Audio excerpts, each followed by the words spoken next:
Discussion, ఆ debate, chief minister rise చేసిన point, who is the journalist, what is journalism అనే debate అయితే నడవాలి తప్పనిసరిగా. అభిప్రాయాలు చెప్పడం వేరు, అసభ్య పదజాలంతో విరుచుకుపడడం వేరు. తనలో కాదు, ఇప్పుడు కూడా రాజకీయ నాయకులు పాలసీల మీద మాట్లాడాలి, విమర్శలు చేయాలి, కానీ శృతి మించి కుటుంబ సభ్యుల దాకా వెళ్ళడం చూస్తూ ఉన్నాం.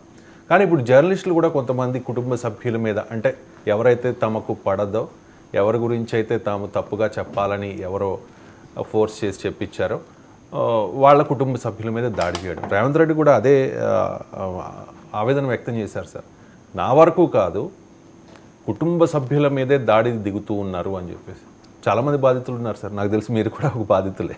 అంటే నా కుటుంబ సభ్యుల మీదకి రాలేదు, కానీ నన్ను మాత్రం ఇష్టమైన తిట్టిన దారాలు చాలా ఉన్నాయి. సో అందువల్ల ఒకటి ఫండమెంటల్ పాయింట్ ఏంటంటే, అసలు నన్నైనా ఎందుకు తిట్టాలి, రేవంత్ రెడ్డి ఎందుకు తిట్టాలి? రేవంత్ రెడ్డి మీరు విమర్శించవచ్చు, కానీ ఆయన కుటుంబ సభ్యుల ఆవేదన నిజమది. ఆయన ఇప్పుడు ప్రతి ఒక్కరికి తల్లి ఉంటుంది, చెల్లి ఉంటుంది, కూతురు ఉంటుంది, భార్య ఉంటుంది కదా. సో మీరు ఒక్కసారి ఈ రకమైన నీచమైనటువంటి దాడి మీ ప్రత్యర్థులపైన చేయిస్తున్నప్పుడు ఒక్కసారి మీ ఇంట్లో ఉన్న, మీ కుటుంబంలో ఉన్న స్త్రీలకు చూపెట్టండి, మీ అమ్మకు చూపెట్టండి. ఇంకో నేను ఇలాంటి చెత్త పోస్టు రేవంత్ రెడ్డి మీద పెడుతున్నా, బాగానే ఉంది అమ్మా అని అడగండి. లేదా మీ బిడ్డకు చూపెట్టండి, తల్లి బాగానే ఉందా అని అడగండి. మీ భార్యకు చూపెట్టండి, నేను ఇట్లా పెడుతున్నాను. వాళ్ళు ఎవరైనా హర్షిస్తే పెట్టండి మీరు మీ ప్రత్యర్థుల పైన. సో ఏంది ఇది సంస్కృతి? ఈ సంస్కృతి ఆంధ్రప్రదేశ్లో చాలా ఏళ్ళైంది వచ్చి. అన్ఫార్చునేట్లీ తెలంగాణలో ఆంధ్రలో ఉన్న ఈ సంస్కృతి ఫార్చునేట్లీ తెలంగాణలో లేదు. ఇప్పుడు తెలంగాణలో కూడా తీసుకొస్తున్నారు. రేవంత్ రెడ్డి పైన సోషల్ మీడియాలో రేవంత్ రెడ్డి తప్పు మాట్లాడితే నిర్ద్వందంగా నేను ఖండించాను.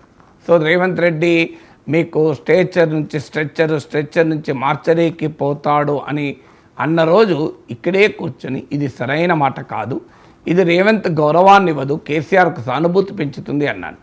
సో వాస్తవంగా ఆ రోజు మళ్ళీ ఈవినింగ్ అసెంబ్లీలో రేవంత్ రెడ్డి మాట్లాడి చూశాను. నేను కేసీఆర్ అనలేదు, బీఆర్ఎస్ అన్నాను అని నేను సవరణ కూడా ఇచ్చారు. సో కానీ ఈ నేను చేసిన వ్యాఖ్య నమస్తే తెలంగాణలో పేజ్ 1లో పబ్లిష్ చేశారు 2 days. అందరూ కూడా మీరు మాట్లాడింది విపరీతంగా వైరల్ చేయడమే కాదు, రేవంత్ రెడ్డికి క్లాస్ పీకను ప్రొఫెసర్ నాగేష్. అందులో నేను రేవంత్ రెడ్డికి పీకలేదు, నేను ఎవరికి క్లాసు పీకను. రేవంత్ రెడ్డి ఒక రాష్ట్ర ముఖ్యమంత్రి, బట్ రేవంత్ రెడ్డి మీదనే అనలేదు. నేను బీఆర్ఎస్ నేతలు కూడా అన్నాను, హరీష్ రావును కూడా ఖండించాను. అందులో హరీష్ రావు అన్నాడు పిచ్చి కుక్కలు అంటే, అది కూడా కరెక్ట్ కాదని ఖండించాను.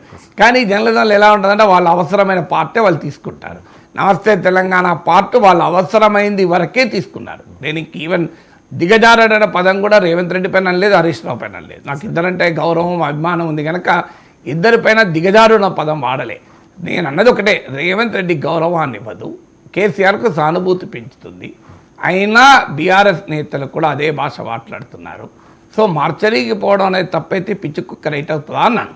సో ఎవరికి కావాల్సిన పాట వాళ్ళు వేసుకుంటారు. ఇప్పుడు ఆంధ్రప్రదేశ్లో ఇది నాకు ఇదివరకే అనుభవం. సాక్షిలో, ఈనాడులో రెండిట్లో నా యూట్యూబ్ వీడియోలలో మాట్లాడిన దాన్ని పేజ్ 1లో పబ్లిష్ చేశారు. ఎక్కడ నా సాధ్యమేమి చెప్పండి?